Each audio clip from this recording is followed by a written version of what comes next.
안녕하세요. 친절한 회계사 허승용입니다. 2023년 1월이 되면 사업자분들께서 부가치세 신고를 하셔야 되는데요. 특히 1월은 법인이나 일반 과세자 뿐만이 아니라 간이 과세자분들도 부가치세 신고를 해야 하는 기간입니다. 그런데 얼마 전 해외 구매대행 사업을 하시면서 해외 구매대행 사업자분들에 대한 창업 컨설팅을 하시는 대표님으로부터 질문을 받았습니다. 다른 블로그나 유튜브에서 간이 과세자의 경우 4,800만원 미만인 경우에 부가치세가 면제된다고 하는데 맞는지, 그리고 부가치세 면제 대상이 되는 경우에 부가치세 신고를 안 해도 되는 거 아닌지를 물어보셨는데요. 사실 본인이 궁금하시기보다는 컨설팅을 받으시는 사업자분들께서 대표님께 이와 같은 질문을 주셨고, 그 질문을 그대로 저에게 전달해 주신 것이었는데요. 정답은 뭘까요? 사실 이 부분은 결론보다도 그 이유에 대해 아는 것이 중요한데요. 내용이 궁금하시다면 오늘 영상 끝까지 시청해 주시기 바랍니다. 우선 질문받은 내용 중에 간이 과세자인 경우 연매출 4,800만원 미만인 경우 부가치세가 면제되는 것은 맞는데요. 소매업 같은 경우는 판매 금액, 해외 구매대행업의 경우에는 해외 구매대행 수수료를 기준으로 면제 여부를 판단하게 됩니다. 다만 반드시 유의해야 하는 부분이 있는데요. 여기서 말하는 매출이 연환산 매출이라는 것입니다. 예를 들어 2021년부터 사업을 계속해 오신 분이라면 소매업인 경우에는 총 판매 금액, 해외 구매대행업의 경우에는 해외 구매대행 수수료 매출 기준 4,800만원 미만 여부를 따지면 되지만, 만약 2022년에 신규로 사업을 시작하신 분이라면 연환산 매출액이 4,800만원 미만인지 여부를 따져야 하는 건데요. 예를 들어 2022년 7월 1일부터 사업자 등록을 하고 사업을 시작하신 경우에는 2022년 7월에서 12월 매출이 2,400만원인 경우 절대 금액은 2,400만원으로 4,800만원에 미달되지만, 이 매출을 연환산하게 되면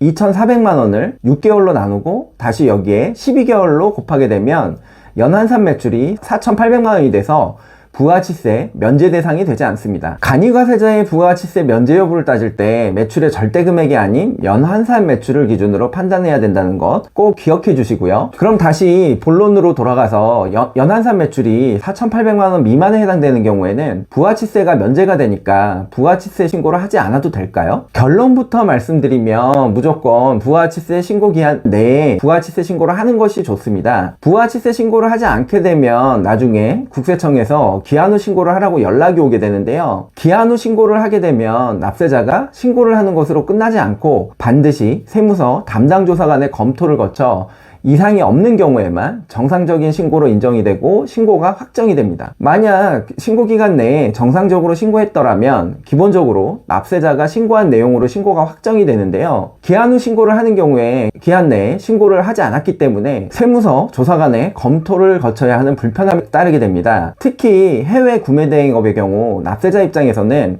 해외 구매대행 수수료가 4,800만원 미만이라 신고를 안 해도 된다고 생각하시겠지만 국세청의 생각은 다릅니다. 국세청은 신고를 하지 않은 납세자의 해외 구매대행 수수료를 알 수 없기 때문에 오픈마켓 등을 통해 전달받은 해당 납세자의 총 판매 금액이 매출액이라고 생각하게 됩니다. 기한 후 신고 안내를 받은 납세자는 부랴부랴 소명자료를 기준으로 기한 후 신고를 하게 되는데요. 기한 후 신고를 한다는 건 소명자료는 물론 관련 증빙자료 제출을 통해 해외 구매대행업에 해당이 되고 해외 구매대행 수수료가 적절하게 계산이 되었다는 부분을 납세자가 소명하고 조사관을 납득시켜야 한다는 의미가 됩니다. 부가치세 신고를 기한 내에 했더라면 이런 소명 절차를 거칠 필요가 없이 신고가 확정이 되는 건데, 신고를 하지 않았기 때문에 불필요한 소명 절차를 거치게 되는 건데요. 해외 구매대행 수수료에 대한 소명을 한 번이라도 해보신 분이라면 이 절차가 얼마나 번거롭고 시간과 노력이 투입이 되는지 잘 아실 거라 생각됩니다. 물론 신고기한 내에 부가치세 신고를 하더라도 사업 검토를 통해 세무서에 소명 요구를 받는 경우가 있지만 이는 전체가 아닌 일부의 경우에만 해당되는 거고요. 기한 후 신고를 하는 경우에는 거의 100%의 확률로 소명 절차를 진행하게 되기 때문에 무조건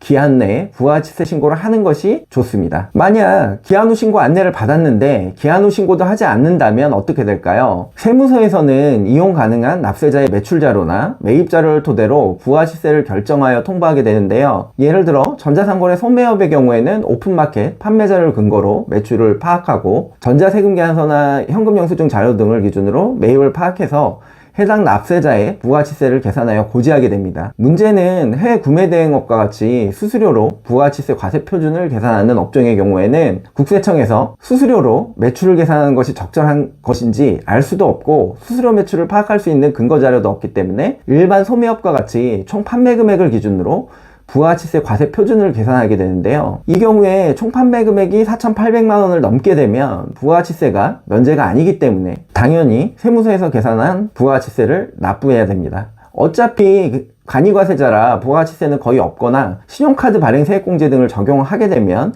납부세액이 없을 수도 있는데요. 하지만 종합소득세의 경우 매출액이 총 판매 금액으로 간주가 돼버리게 되면 단순경비율이나 기준경비율 등 추계 방법으로 신고를 하게 될 때 소득세가 크게 달라질 수 있습니다. 추계 신고라는 것이 매출액을 기준으로 일정 비율을 비용으로 인정받는 제도이다 보니 총 판매 금액을 매출액으로 보느냐 아니면 수수료를 매출액으로 보느냐에 따라 세금은 크게 달라진다는 점 꼭 기억해 주시기 바라고요. 결국 불필요한 소명 절차나 종합소득세 추계 신고 시 불이익을 받고 싶지 않으시다면 반드시 기한 내에 부가가치세 신고를 진행해 주시길 당부드립니다. 세금 말고 또 다른 사항이 있는데요. 사업을 하다 보면 자금이 필요해서 사업자 대출이 필요한 경우가 있습니다. 사업자 대출을 신청할 때 필수적으로 요구하는 서류가 부가가치세 과세 표준 증명원과 소득금액 증명원과 같은 사업자의 매출이나 소득을 입증할 수 있는 서류인데요. 하지만 부가가치세나 소득세 신고를 하지 않게 되면 당연히 부가가치세 과세 표준 증이나 소득금액을 국세청에서 알 수 없기 때문에 부가가치세 과세표준 증명원이나 소득금액 증명원을 발급받을 수 없게 됩니다. 금융기관에서는 대출 신청을 하는 사업자의 객관적인 매출이나 소득에 대한 증명자료가 없기 때문에 대출을 해줄 수 없는 상황이 발생하게 됩니다. 대출 서류가 필요해서 뒤늦게 부가가치세 신고를 진행한다고 하더라도 앞서 말씀드린 바와 같이 기한 후 신고의 경우에는 담당 조사관의 검토 및 확정 절차가 필요하기 때문에 기한 후 신고가 확정되는 데까지는 긴 시간이 소요될 수밖에 없습니다. 즉 대출을 원하는 시점에 대출 관련 증빙 서류를 발급받을 수 없기 때문에 필요한 시점에 대출을 받을 수 없게 되고 사업에 지장을 받을 수도 있다는 점 꼭 기억해 주시기 바랍니다. 대출뿐만 아니라 근로장려금이나 지원금 등을 받는 경우에도 불이익을 받을 수가 있는데요. 근로장려금 등과 같은 국가에서 지급하는 지원금을 받는 경우에도 지원금 대상에 해당이 되는지 여부를 판단할 때 국세청에 신고된 매출이 나 소득금액을 확인하게 되는데요. 부가가치세나 소득세 신고가 이루어지지 않은 경우에는 매출이나 소득금액 관련 내용 확인이 불가능하기 때문에 각종 장려금이나 지원금을 받는데 불이익이 발생할 가능성이 높습니다. 나와 비슷한 상황의 다른 사업자들은 다 지원금을 받는데 세금 신고를 하지 않아서 나만 혜택을 받지 못하는 상황이 발생할 수 있다는 점 꼭 기억해 주시기 바랍니다. 지금까지 부가가치세 면제가 되는 간이과세자라고 하더라도 부가가치세 신고를 반드시 해야 하는 3가지 이유에 대해서 설명을 드렸는데요. 신고가 귀찮거나 수수료가 발생한다고 해서 무신고 또는 기한 후 신고로 인한 불이익을 받지 않도록 꼭 기한 내에 부가가치세 신고를 해주시길 당부드리면서 오늘의 영상 마치도록 하겠습니다. 이상 친절한 회계사 허승용이었습니다. 감사합니다.